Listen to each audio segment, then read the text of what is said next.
Hello, everyone.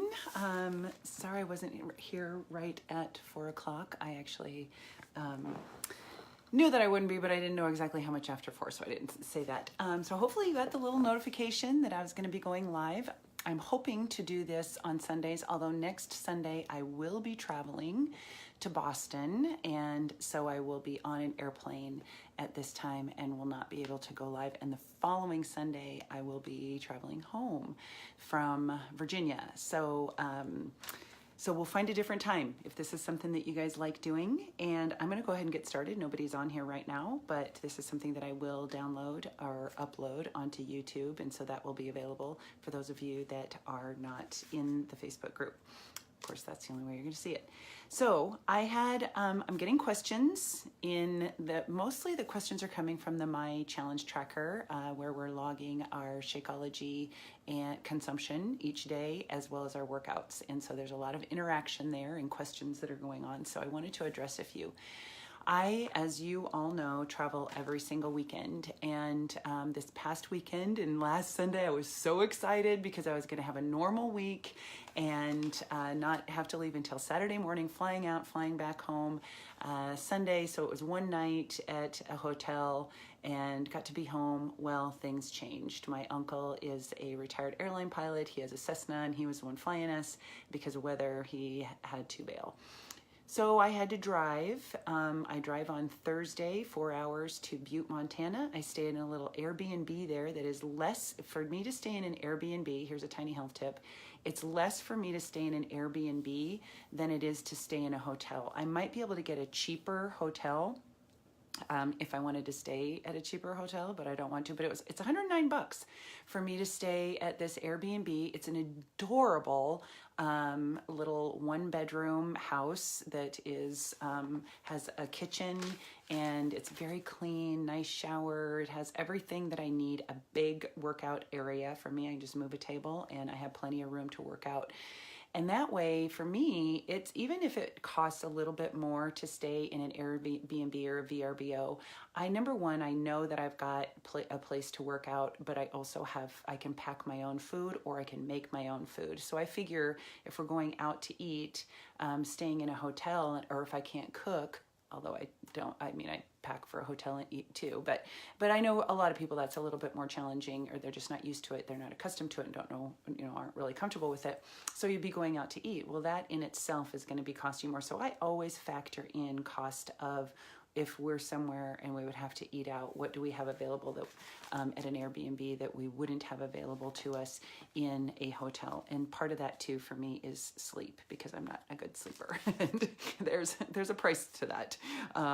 So Tina asked, what do I travel with? So I am staying at an Airbnb 2 nights and then a hotel 1 night.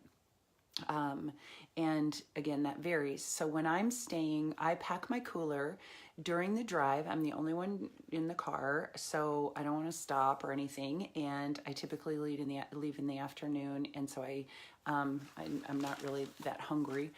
And then I'll want to have dinner when I get there. So I pack some of my favorite go-to travel meals. And I'm saying travel meals, but this is something that if I have a busy week, I make the same exact food. I want something that's grab and go and easy, and that I can just have to throw in or do different things with. So my turkey meatballs, so easy to make. I have a tiny health tip on that, so I'll try to find that, and then I'll post the link in the groups. But super easy to make. I mean, they take no time at all. It made a big batch, so I took whatever I needed for me and then had a whole bag to take to my son because he loves them too. So my turkey meatballs, the recipe that the one that I always use is the one that's in the 21 Day Fix Extreme recipe guide. And all of you with Beachbody On Demand have access to it under 21 Day Fix Extreme. If you go to Program Materials, then you go to the nutrition guide. I think 21 Day Fix Extreme in general has the best. It has the best group of recipes. There are tons of, there are so many things in that one that I make all the time. The chili is awesome. The fajitas are amazing. So good stuff. But there's also in the Fixate cookbook, and you guys, if you don't have the Fixate cookbook, I'm going to encourage you to get this, and maybe I'll just post the link to it in here as well. But these are all oh, and I just opened up to something that looks really good. They all look really good. But these are all things that the container equivalents are already done for you. And that's how all the recipes are. If you go to Beachbody On Demand, under the blog tab on the top, then you can see recipes. And under recipes, you can do a search for anything. I mean, you can narrow that search to whatever you want. And every recipe on there is going to give you the equivalent to the containers. So I highly, highly, highly encourage you to do that. Catherine, that's something that we would have talked about today is doing that, because it just makes it easy. One of the other recipes that I really like is from the Fixate cookbook, and that's it's the quinoa and black bean salad.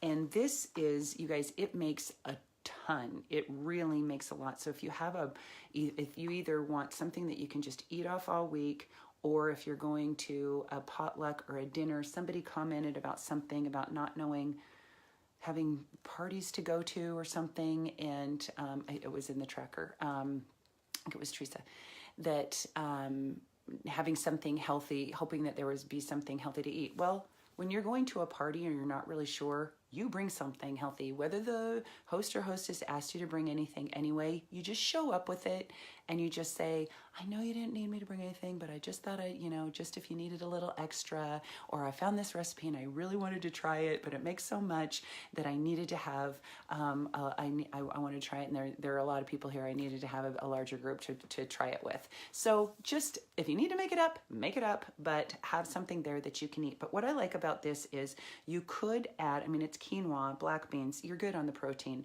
But if you wanted to add some grilled chicken or shredded chicken or something, then you could do that. You can also kick up the heat a little if you wanted to add some jalapenos.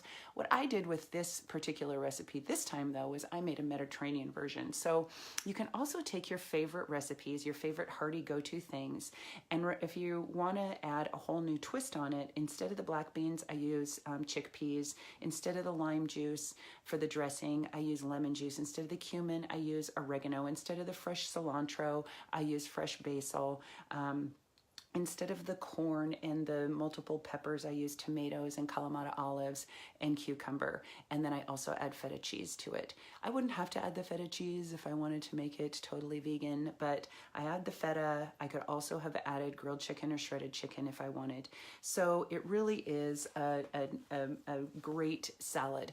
I also have an edamame succotash, and that's from our Ultimate Reset, which is our 21-day, it's a 21-day detox, and it's awesome and has amazing recipes. Some of my all-time favorite recipes are from there. But edamame succotash, it's made with edamames, and it has peppers, and it's just the dressing, and it's just yummy, yummy, yummy. But what I like about these salads is that they can just go, we have a Cost Plus here. And so these box things that you get your to-go food in from a restaurant. I got a whole sleeve of these for, I want to say $3.88 or something. I mean, it was ridiculous. They're going to last me forever. But what I like about it is when you're traveling, you may not want to have all this Tupperware and containers and stuff, and you might want to have something that you can just throw in a recycle bin. So that's what I like about those. Plus it's easy. You just unfold it, and while you're driving, I keep a spoon handy, and I can just take a few bites and then put it back in the cooler. I keep the cooler right by me. That was another little tiny health tip, though, and this is just a little side note. When you are traveling, it is important that you only keep near you, when you're traveling for long periods of time, only keep near you the food that if I ate all of this before I got there, I'm okay with that. So don't have your whole entire, if eating while driving is a struggle for you. It's not a struggle for me, but I get how, you're bored. What else are you going to do? So you're just going to be eating something. You want something crunchy, salty, keep you awake. So if that is a tendency of yours, you put your cooler all the way in the very back so you can't reach it, and then you have a separate little cooler that is right next to you that you put your lunch or your snacks in. That again, if in 4 hours, if I ate this much food in 4 hours, that would be okay. But you can't have everything near you. And quick stops and convenience stores, that is where you get gas and where you pee. And if you happen to be out of water, although you've packed multiple containers of water for you in the car so that you're not, hi Lonnie, hey, I'm not alone anymore, so that you've got plenty of water and you don't have to stop. But there is not one thing at a convenience store that you can get that is healthy. Even if you bought a piece of fruit there, which who has ever bought fruit at a convenience store? But even if you did, do you know how many germs and stuff are going to be on it? I mean, more than normal, and you couldn't wash it. And so pack your fruit. But there's nothing in a convenience store that is good. Nothing. Okay, so snacks. I have my salted lime toasted almonds that I make, that I also have a tiny health tip on how to make those. I also make my own trail mix with raw almonds, raw cashews, and some organic craisins. So if I need some little sweet something, I like to have one little craisin with an almond and a cashew. I don't like a bunch of them because they are quite sweet, but if you need a little sweet something, and then bars. That's one of the things that I do that isn't very healthy is I eat a think thin chunky peanut butter pure protein, or a think thin chunky peanut butter protein bar every day. I currently have probably more than a dozen boxes in my closet. That's way too much information. Who is this woman? Yeah, I have probably over a dozen boxes right now in my closet because I eat one every single day. I really do. Every single day I eat one, and my name's Kelly Amos. I'm a think thin, chunky peanut butter addict. But I do live a pretty healthy life, so I'm kind of okay with that. But they're on sale. When they're on sale, I'm buying a ton. So if I get 10 for $10, you can bet I'm gonna stock up on them. Moving on. Always travel to just be prepared. Just think, if I've got all this food that I'm packing because I really want to be prepared, I want to save money eating out, I don't want a bunch of crap. This isn't vacation. This is going to watch a football game. If you're on vacation, you're on vacation. But if you're traveling a lot, you cannot afford to eat horribly. Lonnie, I'm going to try to read this, but I have to hold this up with a little bungee. You shouldn't worry. You burn it. Well, it's one thing about burning. I'm going to talk about calories. It's one thing about burning calories, but it's another thing about what calories that you're consuming. I mean, what you're putting inside your body, it doesn't really matter that you're burning it if it's crap. The damage is done. So, but I'm going to get to that. I'm going to actually talk quite a bit about that. Not quite a bit. I don't want to bore you. But do make sure that you have utensils, napkins, even just throw a roll of paper towel in there if you want to. And if you are packing, the other thing that I really like to do when we're staying at the Airbnb, or when I am, is I love the Costco. I've said this before. I love the Costco Asian salad. And then I take shredded chicken. I just cook it in my Instant Pot because then it's done in 10 minutes. And so I will pack shredded chicken in my cooler or grilled chicken, and I like the Asian salad, but they have so many different ones now. I just bought one last week only to put in a stir fry because it had all this yummy cabbage and broccoli and stuff in it. So I thought that'd be good to just go in a stir fry with some of the bigger veggies. And it was delicious. So you can throw it in soups and things too. So those things are grab and go. Yes, there's some processed stuff in there, but still that's better than eating out, and way cheaper. One bag for $3.99 or whatever it is that it costs, and some shredded chicken, that's feeding me and my husband with leftovers, and is way cheaper than if we went to any restaurant, and he wouldn't order a salad in a restaurant. maybe a side salad. So healthier for him too. Okay, when you are traveling, then you do want to look, read the comments on the Airbnb and the VRBOs. Read the comments, do it, because then you're going to see that it's really loud, it's in a bad neighborhood, whatever, but also what other things are there so that you know ahead of time. And if you're in a hotel, if they don't, make sure they have a refrigerator. If they don't, you can call the front desk and you can request one. A lot of times they've got several, they just don't have them. If they don't have them in the room, the hotel that I just stayed in didn't have a microwave, which I don't use a microwave very often, but one of the things I happened to bring was, hi Amy, one of the things that I happened to bring was something I wanted to heat up. My leftover acorn squash with my, I made stuffed acorn squash. That's a great travel thing. And, but I didn't have a microwave to heat it up. So I ate it when I got home today. It was delicious. All right. So make sure you got the stuff. Make sure that you know what the place is or where you're going. If they have, make sure that they've got, if they don't have a microwave or refrigerator or something that you need, call the front desk before you get there, request one. They have it.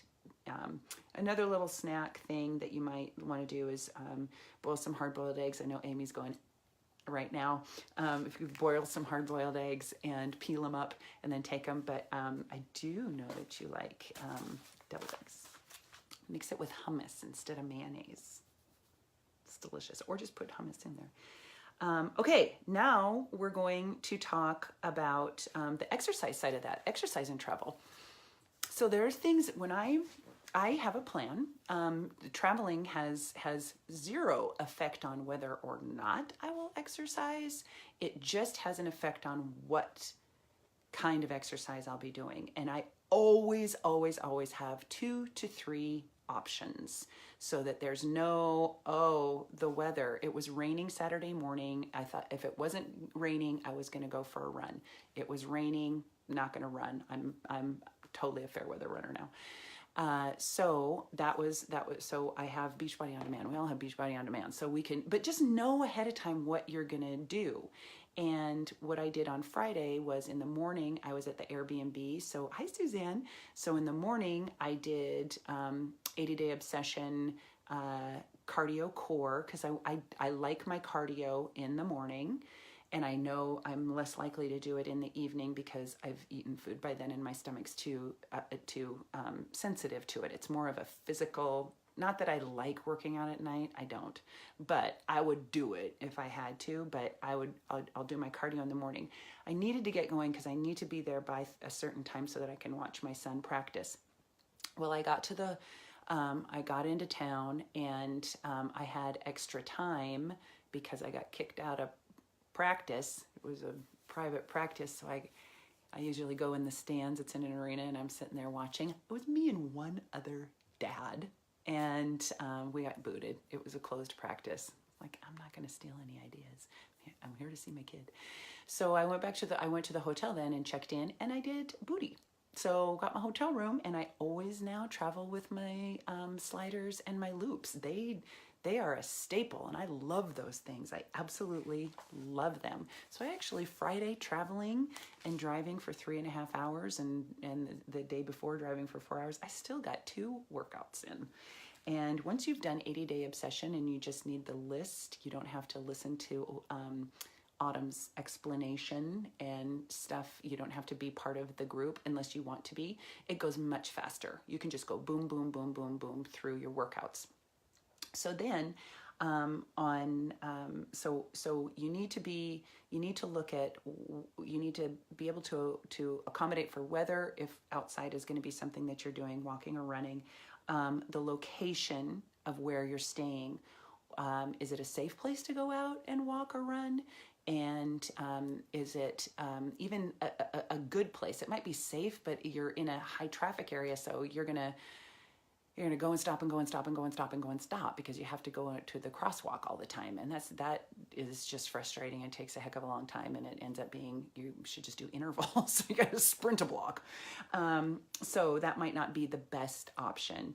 Do they have a weight room? Do they have a cardio room? Typically they will have some type of cardio equipment. I have to say, I'm pretty impressed with what Pocatello hotels have. They have free weights. Each one that I've stayed at, they have a rack of dumbbells, and nobody's in the workout room. So you got the place to yourself. So see what it is they have, and then you can plan accordingly for that. Okay, I'm going to read Lonnie's comment so I can stay on track here with what we're doing. Okay, I always make note cards in case no internet. Okay, cruise, yes, and that's because Lonnie travels. Lonnie travels, and she struggles with internet access a lot because of what she and her husband are just, they play a lot. So Beachbody On Demand app, you can download up to 7 workouts. So that might be one other thing that, thank you, Lonnie, I didn't have on my list of things, but to be looking for that,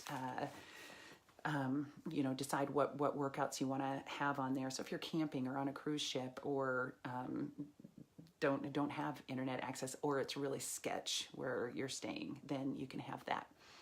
And also the time, if you aren't going to have a lot of time, if you know that you're going to be limited. Week before last, I went for a run. I was planning on doing legs too, but we ran out of time. I wanted to go and do some shopping stuff for my son while we're there, because then I'd rather go just buy him stuff than give him money to go do it himself. I want to be the giver of the gifts, and he doesn't spend his money very well, so I don't think giving him more money to spend frivolously is a good idea. So anyway, I wanted to go get him stuff, so I didn't lift, but I went for a run, and I was fine with that because I'd done a pretty good job up until the week. So that's the other thing, is you need to be prepared. If you know you're going to be challenged and you might need to take a rest day, even though that's not what you want to do, but I might need to take a rest day on Sunday because we're traveling and I might not feel like working out when we get home. So keep that in mind. Now, I want to get a little off of the travel part here now and talk about your training plan and some things to think about. And this is going to carry over both nutritionally speaking and with your exercise.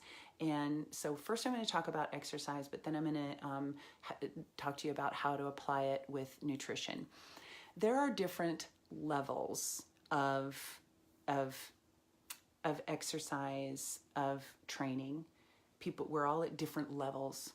And even coming into this group, we had some that were level 1, meaning they haven't exercised at all in a long time, or maybe really never had a regular exercise program. We also have other people in the list. I have 2 names right there that I'm seeing right now, and that's Suzanne and Lonnie. And Lonnie is a regular Beachbody On Demand user.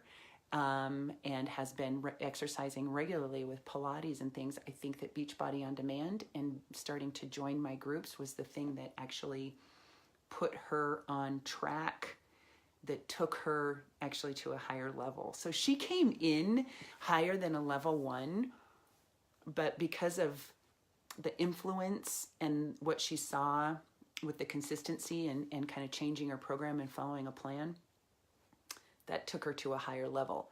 Suzanne is, she's always got something going on. I mean, she's been a regular exerciser and does endurance events and things. I mean, she's kind of comes and goes with these groups depending on what it is that she's doing, the time of year. She's also got like 80 kids, 21. 30. She's got a lot of kids.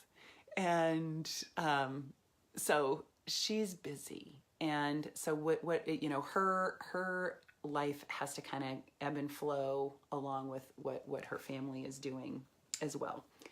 So now these are basically the training components and level. So the training components are, you have and I'm just going to read these off. So it's like there's 4 phases of exercise, 4 phases, 4 levels. And this is both in, I lost 2 of your kids. I had 8 in my head, actually. Okay, functional movement training. So these are the things that you need to be thinking about when you are are you doing these things? And then what am I doing to develop these things each week? What is my plan? So you need functional training. Hi, Jen. And resistance. So functional training and resistance training go together. And then you have cardiovascular training. So at the first level, what you want to focus on is function. So somebody just starting an exercise program, they are going to focus, they're not going to start lifting weights. They're going to focus on their training being more of stability and function, movement. They need to start to move in a more efficient, effective way. So stability training, balance training, core training, mobility. And basically, as far as aerobic exercise, they just need to build a base. And so that's where, if somebody hasn't been exercising, yeah, get on that elliptical, get on the treadmill, start walking 30 minutes, but it's more, they need to establish that aerobic base. So some of the people in the group have had more than that in their lives, but something's happened and they haven't had it for an extended period of time. And so that's where you're focusing on those areas. But then after level 1 of function, level 2 is health. And so if you're exercising for health, then your functional training, your mobility, your resistance training, it's more movement training. So you're going to do exercises where, as far as lunges and squats and push-ups and things that you're going to do that are going to enhance your movement and even maintain your movement depending on where you are.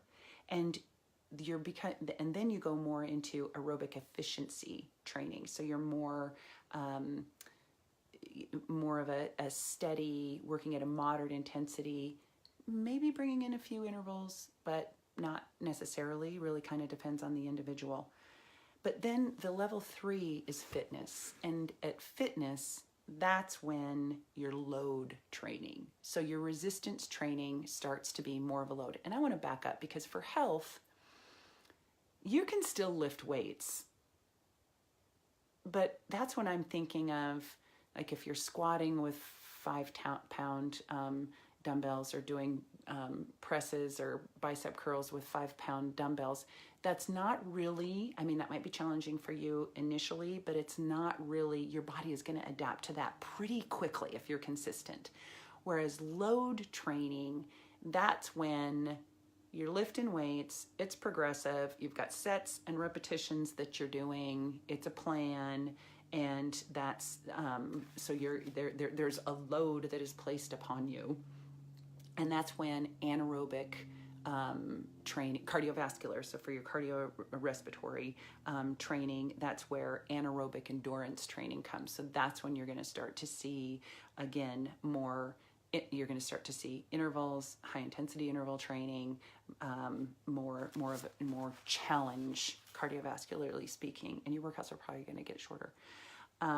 Then number 4, and here's where number 4, maybe none of us ever hit this, or you hit it periodically when you're training for something, but that's performance. If you're training is for performance training, and that's where your lifting is going to be for performance, and your cardio training is going to be more for aerobic power.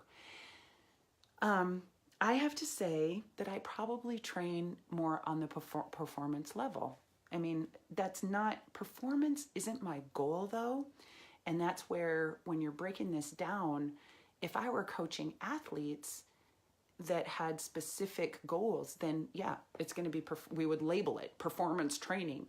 For me, I do those things as far as my training because of my advanced experience and knowledge, and that's what I want to do. But I also have to say, how do you define it?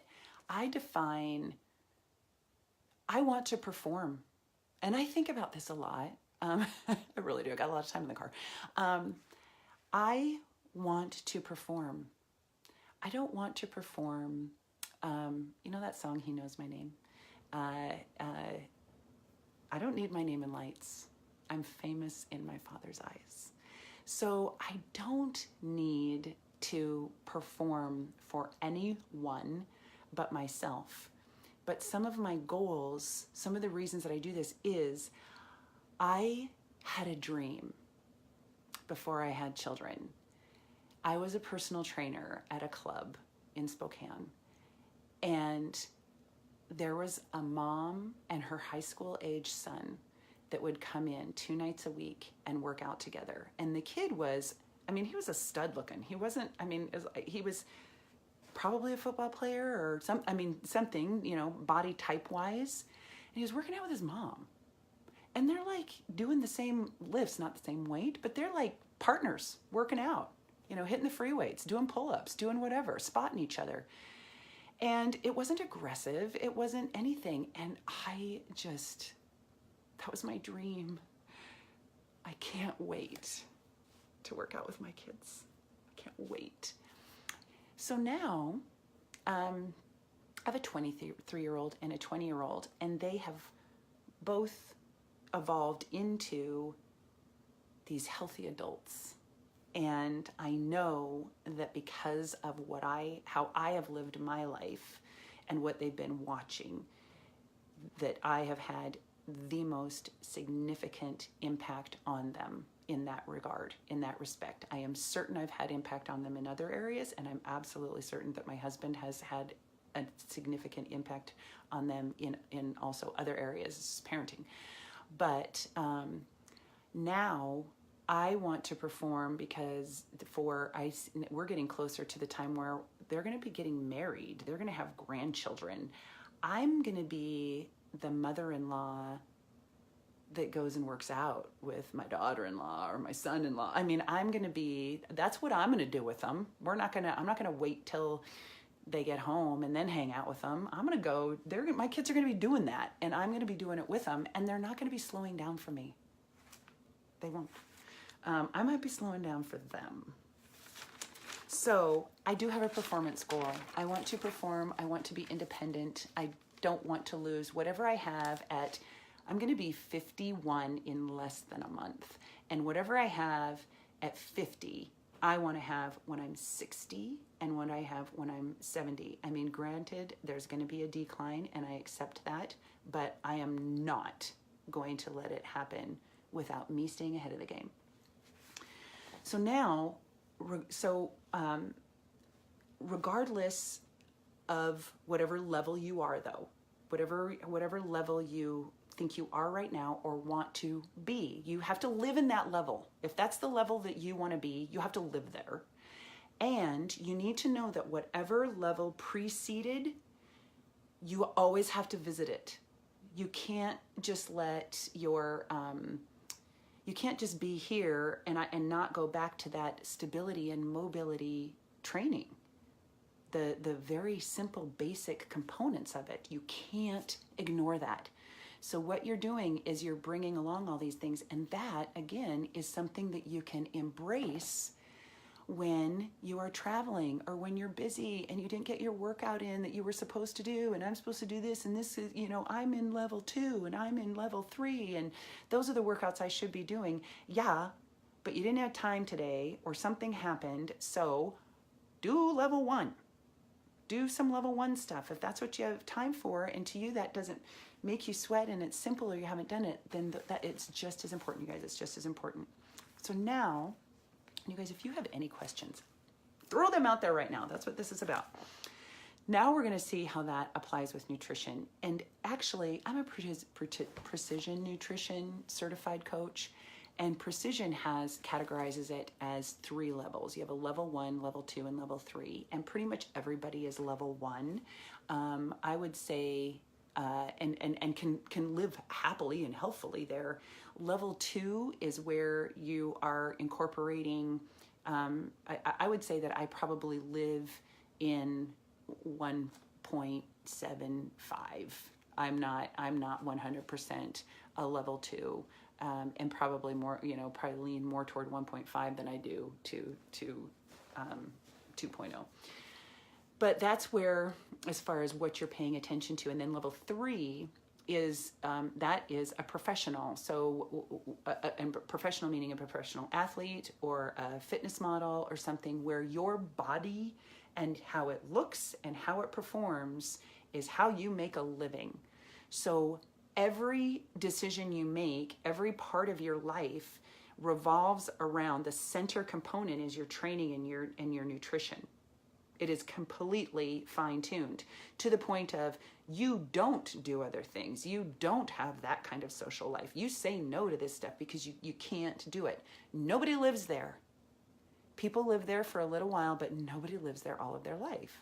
And so that's where the level 2 is, for more nutritionally focused people. But everything is on a continuum. So if you're looking at the examples of first we go with stability and mobility, then we're going, and that's the function, then we're moving into health, and this is what we're focusing on there. And so you want to move and you want to have that aerobic endurance level. But then when you get to level 3, as far as your fitness, the phases of that continuum, then that's fitness. So that would be, nutritionally speaking, really, there's so many areas that we can focus on, and it's ever changing. And what I want to do next week, I'm going to be putting some things, I'm waiting to receive some things, and when I receive them, I want to share them with you. So I can't tell you exactly when, but I want to start focusing on incorporating some things, just nutritionally, kind of challenge you with a few things over the course of the rest of the month, nutritionally speaking. But if you are looking to lose weight, and what was it, 78% of the people that joined this group wanted weight loss. Okay, all you need to do is consume fewer calories than you spend. That's it. Eat less than you spend. So if it takes you this much energy, that's where exercise comes in. That's where standing comes in. And so if the number of calories coming into your body, if more calories are being used by your body, then you will lose weight. That is just, that's no science will diss that. No science is going to say that that's not true. So that's very simply speaking, if you want to lose weight, then don't eat as many calories as you burn in a day, as you use in a day. What are the 3 things that affect they're 3, or you could categorize them as 4, but the 3 things that determine how much energy you use in a day is your resting metabolic rate. So that's just what your body needs to breathe, for your systems to function, for cellular respiration, for your heart to beat. For that's what it takes for your body. You don't have to do anything, but that's what your body needs in a day. How many calories you need? So your basic metabolic rate, and it starts to decrease at about age 25. The other thing is the thermic effect of food, TEF. So actually, your digestion and your absorption and assimilation of the food that you consume takes a lot of energy. So theoretically, the more you eat, the more calories you're going to burn, but the more calories you took in. So the thermic effect of food is something, it's hard work for your body to digest food. So it requires energy. So that's one of the things that goes into play, or into the equation of how many calories you burn in a day. The other thing is activity level, and that's where it can be subdivided into NEAT, non-exercise thermogenics. So just the activity in your day, going up and down the stairs, vacuuming, watering your pots, unloading the dishwasher, walking to your car, going around the grocery store. So it's just your daily activities. But then there's also exercise. So there's things that you can control, obviously, each day. Is how much are you moving your body? What is the kind of exercise that you're doing? The type. There's some that are metabolically more effective than others. So you burn more calories doing that, and burn more post-exercise. So that's where you can start to look at these other variables that you have as far as weight loss goes. When we get back to the nutrition side, if you, and I'm going to post an image underneath in the comment section here, because I wanted to show an example of, okay, here's 2,000 calories and here's 2,000 calories. Well, we've got 2,000 calories of a bunch of crap, and we have 2,000 calories of some, really good food. And so this is so much the difference is, and this is on the continuum then, is if you're not counting calories. You're tracking nutrients. You're seeing how nutritious is that food. What is the value of it? What do I get by eating that? If you eat a bag of chips, you get nothing good. Nothing. There is no nutritional value to that little bag of chips that came with your sandwich. There's no nutritional value if you need a little snack and you can stop at the convenience store on your 4-hour drive and grab in a bag of chips. No. There's no nutritional value. It's not going to help you at all. It's calories in, and that's where, Lonnie, when you just burn it off, you're not going to just burn that off. You don't burn off shit in your body. It doesn't work that way. So if I take in this food that has a higher thermic effect, which protein actually has a higher thermic effect, so it takes more energy to digest protein than it does the other 3 macronutrients.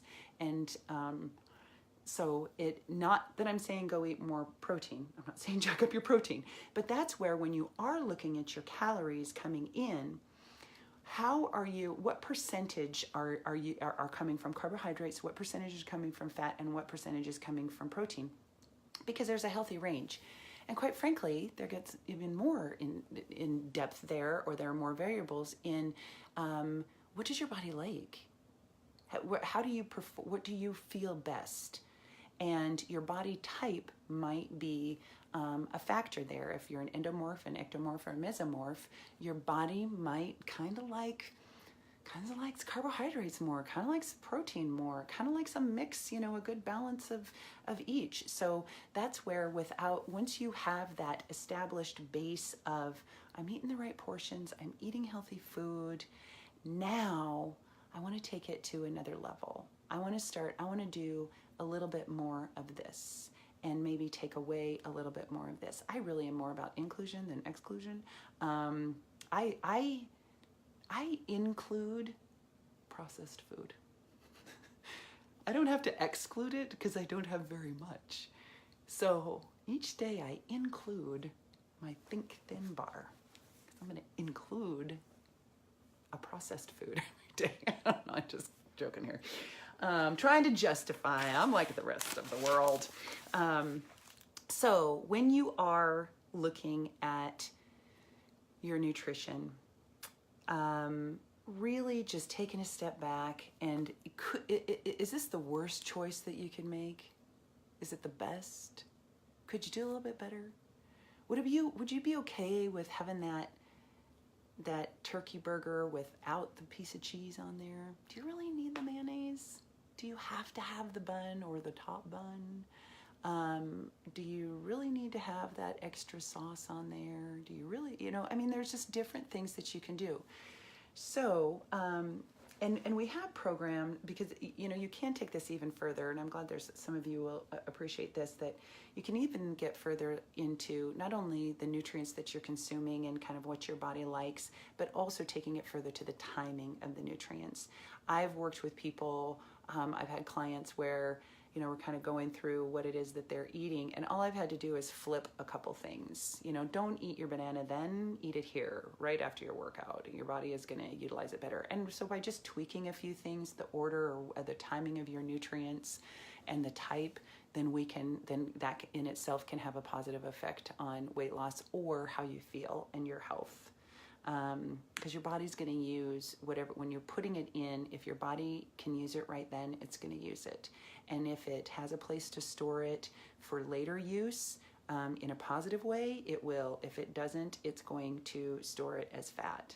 And so that's when we are continually in this push, push, push type of eating instead of a pull, pull, pull. So if your body needs some energy and fuel, we got a lot of fat that it could pull from, but we don't really give it the opportunity to do that.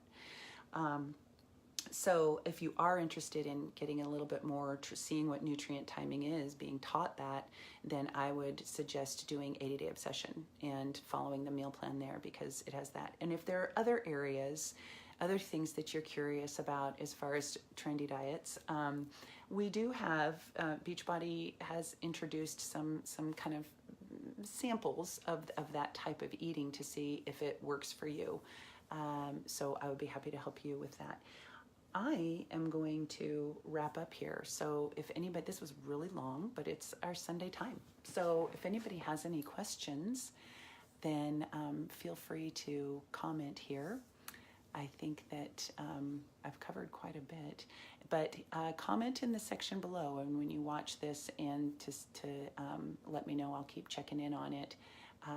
If you want a response right away, then just tag me, and then it'll pop up. Okay. Hope you're having a great weekend, and looking forward to a great next week. Really nail in some of your health goals.